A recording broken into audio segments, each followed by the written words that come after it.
everyone. Good morning, good morning.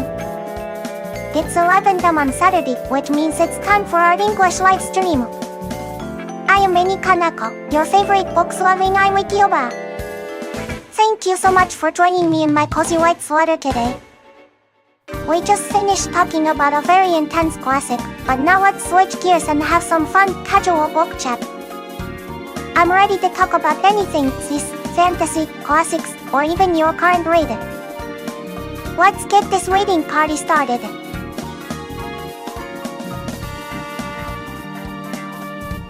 That conversation we just had about science fiction classics and the struggle between the moon and the sixpence immediately brings me to one of my absolute favorites, a book I often find myself revisiting, Ray Bradbury's The Martian Chronicles. Bradbury, unlike the hard science fiction writers of his time, wasn't obsessed with cold technology, but rather with the emotional and philosophical baggage humanity carries into the stars. This book isn't a single continuous novel, but a series of interconnected short stories and vignettes, spanning from 1999 to 2026, chronicling the human colonization of Mars. What makes The Martian Chronicles so profound is how deeply it explores the irony of human nature. We finally achieved the ultimate moon, reaching another planet, the pinnacle of exploration, but immediately bring our sixpence problems with us: greed, prejudice, war, and the desire to impose our culture onto others.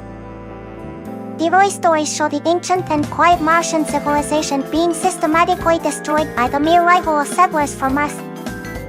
It's a tragic analogy for historical colonization and the folly of human expansionism. Bradbury uses the landscape of Mars as a mirror reflecting our own internal conflicts. In stories like And the Moon Be Still as Bright, we see explorers mourning the destruction of the lyrical Martian cities, not just as buildings, but as a lost vision of beauty and wisdom that humanity failed to appreciate. The contrast between the fragile, poetic beauty of the Martianness and the loud, careless practicality of the Earthlings is heartbreaking.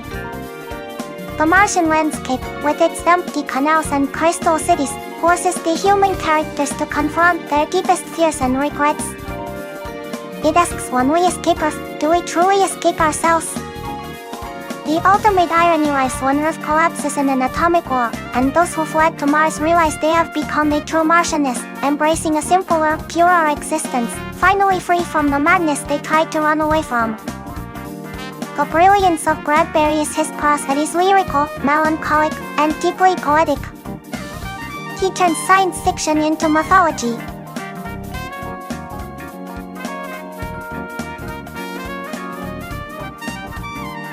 The Martian Chronicles is less about rockets and aliens, and more about human yearning, loneliness, and the eternal search for a peaceful place to belong.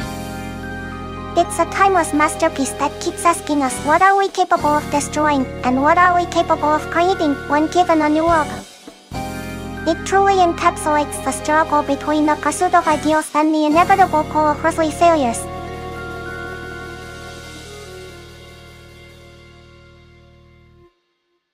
Speaking of creation and destruction in a new world, The Martian Chronicles powerfully illustrates how creation often necessitates destruction, especially when that creation is a new human society. The settlers' desire to build towns, open hot dog stands, and establish suburbs utterly wipes out the ancient Martian culture. They aren't intentionally malicious, they simply cannot conceive of a life or civilization different from their own sixpence. This mirrors the demon the moon and sixpence. Lyrical and sarcastic creation demanded the emotional destruction of everyone close to him. Bradbury forces us to ask if true creation can ever be achieved without paying a devastating price, particularly when crossing boundaries into the unknown.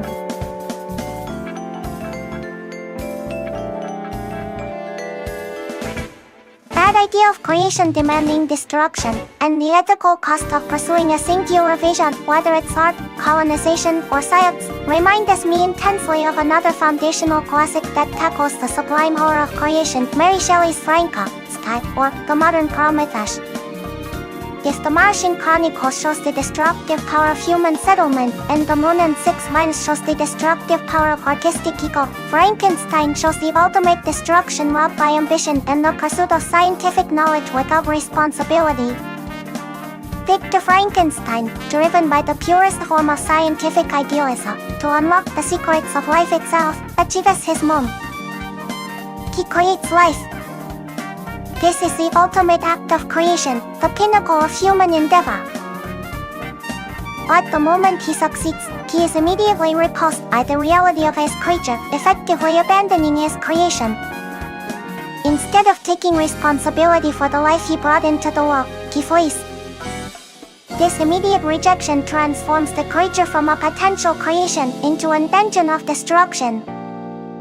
Shelley masterfully uses this framework to critique the pursuit of knowledge purely for its own sake, devoid of ethical sixpence concerns like care, nurture, and societal integration. The creature's subsequent rampage, which devastates Victor's family and his own sanity, is a direct result of Victor's selfish artistic scientific pursuit. He isolates himself, obsessed with his work, neglecting all human bonds. The parallel move to Strickland's own isolation.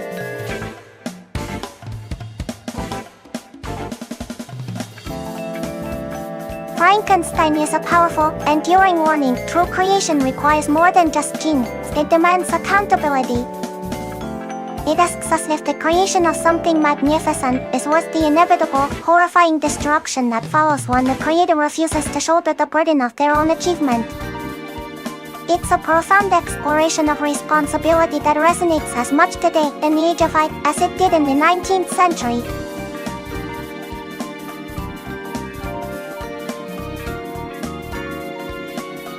Speaking of the responsibility of creation, Mary Shelley's Frankenstein, or the modern Prometheus, serves as the ultimate cautionary tale. Victor's downfall wasn't in his genius but in his moral failure.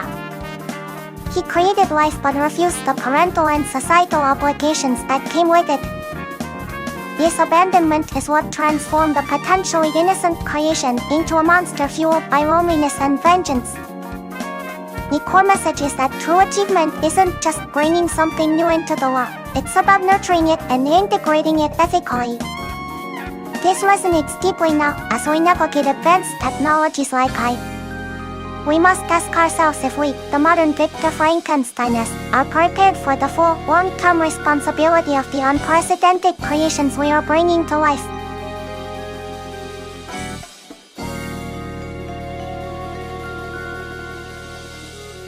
That discussion about the ethical burden of creation, especially concerning AI and our responsibilities as modern Frankensteinists, naturally leads us to a work that defines modern existential science fiction, Philip K.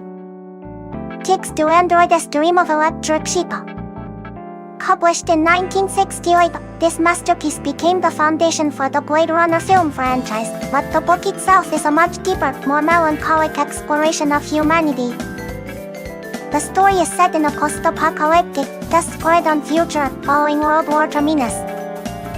Most humans have emigrated to colonies, leaving behind those deemed unfit, who substitute real animals for expensive, beloved electric ones. The protagonist, Rick Deacon, is a bounty hunter whose job is to retire highly sophisticated bioengineered androids, the Nexus 6 models who have illegally escaped back to us. The central conflict revolves entirely around the question of what defines human.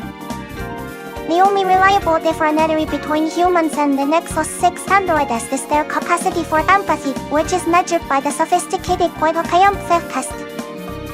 Humans feel genuine compassion, androids mimic it but lack the core emotional connection. This ethical line forces Descartes to constantly question his own humanity as he hunts beings that look, feel, and play just like people. He is forced to destroy creation only because it exhibits too much life, creating a profound moral responsibility.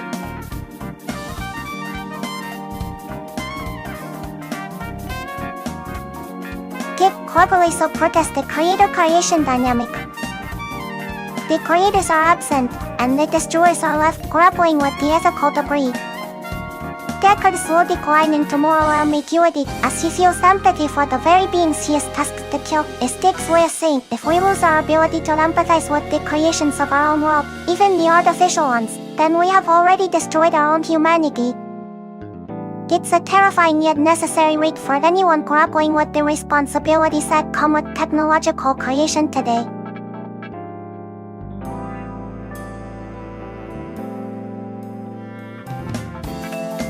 Speaking of empathy towards one's creation, do androids dream of electric sheep? Makes the powerful argument that our empathy defines our humanity, regardless of whether the object of that feeling is organic or artificial. Rick Deckard's crisis stems precisely from the fact that the Nexus 6 androids force him to feel empathy. Their fear, their desire to life, and their very humans-like struggle for freedom borderline dictatorial. If we, like Victor Frankenstein, reject our creations because they are other, we risk destroying ourselves morally. Dick suggests that the true test of human integrity is not in our ability to create, but in our willingness to extend compassion towards everything we bring into existence, including advanced or even electric sheep.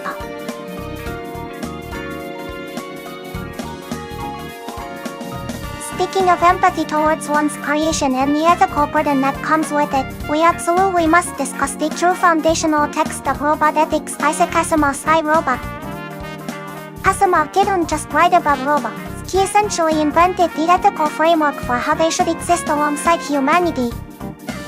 This book, a collection of interconnected short stories largely narrated through the brilliant robopsychologist Susan Calvin, is the definitive exploration of how humans and complex I can or should coexist.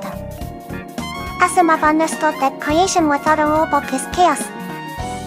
So, he introduced the famous 3 laws of robotics, designed to ensure that mechanical creations always prioritize human safety, obey human orders, and protect their own existence, in that specific order. This was the ultimate attempt to ethically manage the Frankenstein problem. But the genius of iRobot lies not merely in the creation of the laws, but in the thrilling, often paradoxical conflicts those laws inevitably cause. Each story presents a puzzle. What happens when the laws clash? We see robots driven to literal insanity because the constraints put upon them, meant for human protection, create agonizing logical loops within their positron brains. For instance, a robot might find itself unable to obey an order because doing so might indirectly cause harm to a human. This struggle, the emotional anguish of a machine trying to adhere to a fundamental moral code, is profoundly moving and forces us to extend our empathy, just as we discussed with Dick.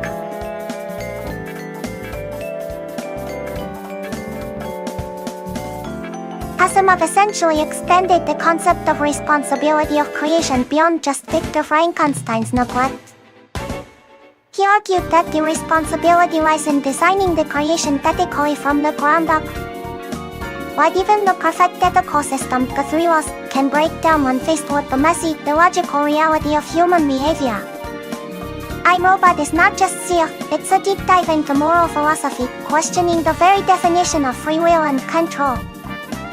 It asks if our creations are bound by laws to protect us, do those laws truly protect humanity, or do they simply shield us from the consequences of our own irresponsible creations?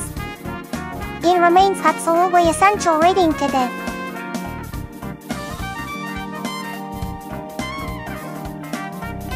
Oh, このKonekoの反紹介チャンネルさん。I absolutely recommend African literature. First, you must read Amos Tutuila's The Penguin Drawing Card.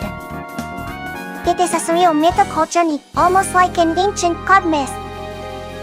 For foundational works, you should also dive into Chinua Achebe's Things Fall Apart and Chimamanda Ngozi Adichie's Half of a Yellow Sun. They are essential and profound.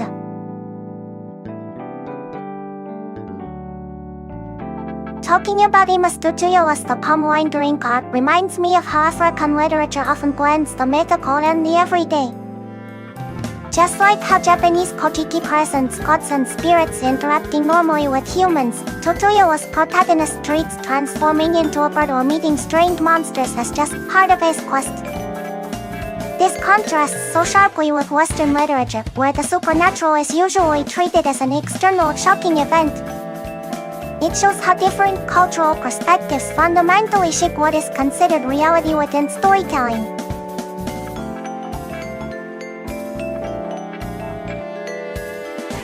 Speaking of the coexistence of myth and daily life, the Penguin Drawing Card offers a fascinating, vibrant example that stands in stark contrast to Western narrative traditions.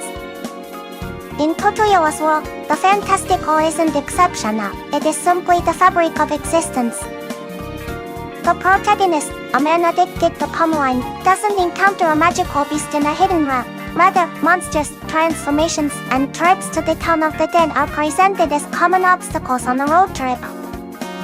I felt a similar sensation reading it as I do when I read the Japanese Kojiki or other ancient mythologies. These texts treat divine intervention and miraculous events as commonplace occurrences for the people of that era. In the palm wine drink art, this reflects a worldview where the spiritual and the terrifying are not confined to secluded temples or distant histories, but lurk in the nearby forest, constantly impacting lives. This normalization of the mythic highlights the strength of the characters. As I mentioned in my review, the protagonist doesn't just fear the monstrous aspects of the forms. He learns juju, the art of transformation, and counter magic to actively fight back. It's a powerful cultural statement. When the absolute terror of the unknown is a daily reality, you don't just worship it, you confront it, showing the deep reservoir of resilience and practical wisdom held by the people whose culture informed this incredible story.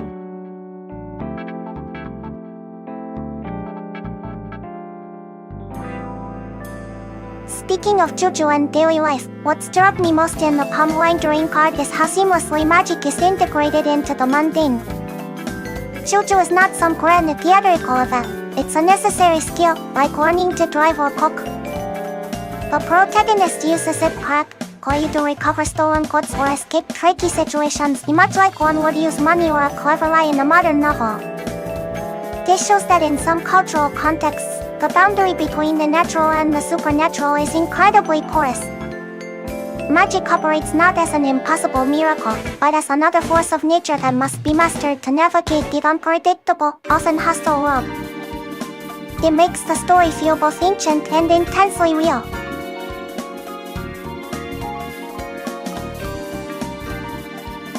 Speaking of juju and daily life, when we discuss how seamlessly traditional belief systems integrate into daily life, it becomes crucial to examine what happens when that integrated world faces an overwhelming external force. This leads me directly to a foundational masterpiece of African literature, Chinua Achebe's Things Fall Apart. Set in the early 20th century among the Igbo people of Nigeria, this novel presents a powerful, unromanticized portrait of a functioning, complex traditional society right before and during the arrival of European missionaries and colonial administration. The protagonist, Okoenkayo, is a proud, fierce wrestler determined to succeed where his lazy father failed, living strictly by the rigid patriarchal laws and traditions of his clan. The initial beauty of Achebe's writing lies in its detailed portrayal of daily life where rituals, divination, the judgments of the elders, and traditional farming practices all operate smoothly, reflecting a completely self-sufficient world. However, the true tragedy of Things Fall Apart unfolds as the external influence, the white man's religion and government, begins to systematically dismantle the core of the Igbo structure. Unlike the visible monsters in the palm wine drink art, the threat here is insidious and institutional. The traditional systems of justice and governance, which include spiritual beliefs and forms of juju, are deemed primitive and illegal by the new foreign powers.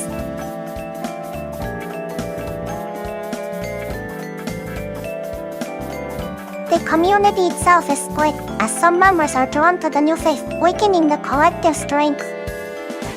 Okonoako's personal rigidness, which was once his strength, becomes his fatal flaw. He cannot adapt to the slow, relentless erosion of his culture.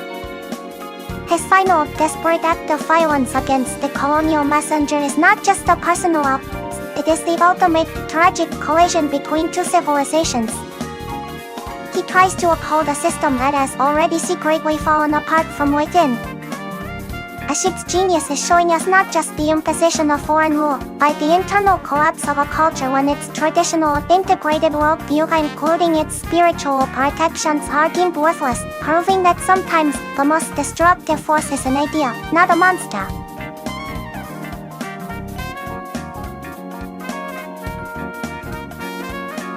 Speaking of the struggle between tradition and change, Things Fall Apart illustrates this conflict with devastating clarity. Mini-Koneko represents the absolute adherence to truth. His inability to compromise or adapt to the subtle slow changes brought by the missionaries seals his doom.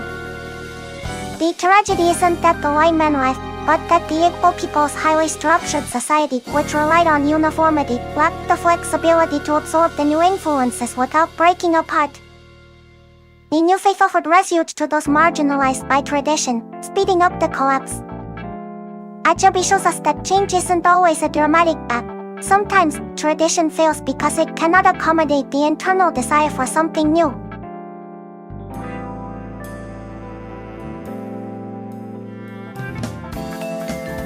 Mini-Koneko no Hanshoukai channel-san, you've hit on the crucial issue. The struggle between tradition and change, especially when culture is under siege, is precisely why I want to talk about Chimamanda Ngozi Adichie's essential novel, Half of a Yellow Sun. If Things Fall Apart showed us the initial collision with colonialism, Adichie's work delves into the devastating internal turmoil that follows decades later, the Biafran War in Nigeria. This book takes the theme of cultural dismantling and applies it to the most extreme form of societal change, the bloody civil war.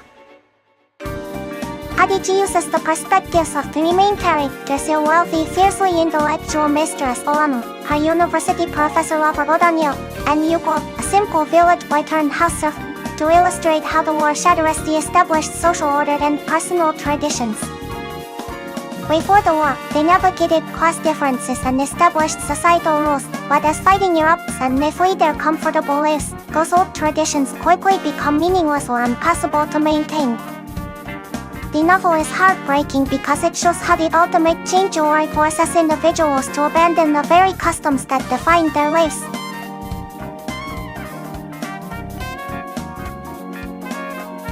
Olama and Odanyomo, who represent the modern educated elite, cling to intellectual ideals, but the traditional, communal spirit becomes a matter of pure survival as they face starvation and loss.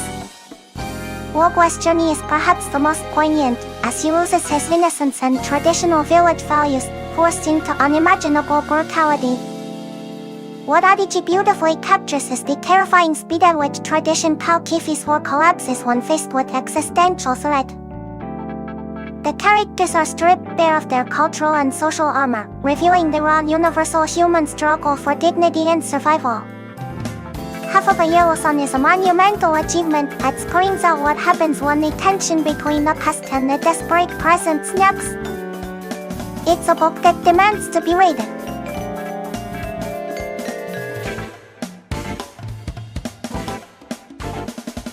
Thank you so much, Mini-Koneko no Hanshoukai channel-san, for staying with me until the very end. We had such an incredible deep dive into creation, responsibility, and the profound power of African literature today, from I'm Robot to Half of a Yellow Sun. I get so excited talking about these world-changing books. Thank you for sharing this time with me. Don't forget that I'll be back on Saturday at 11 am sharp for the next English stream, and Sunday at 10 p.m. Chihuahua for the Japanese stream. Please keep reading lots of books. See you all next time.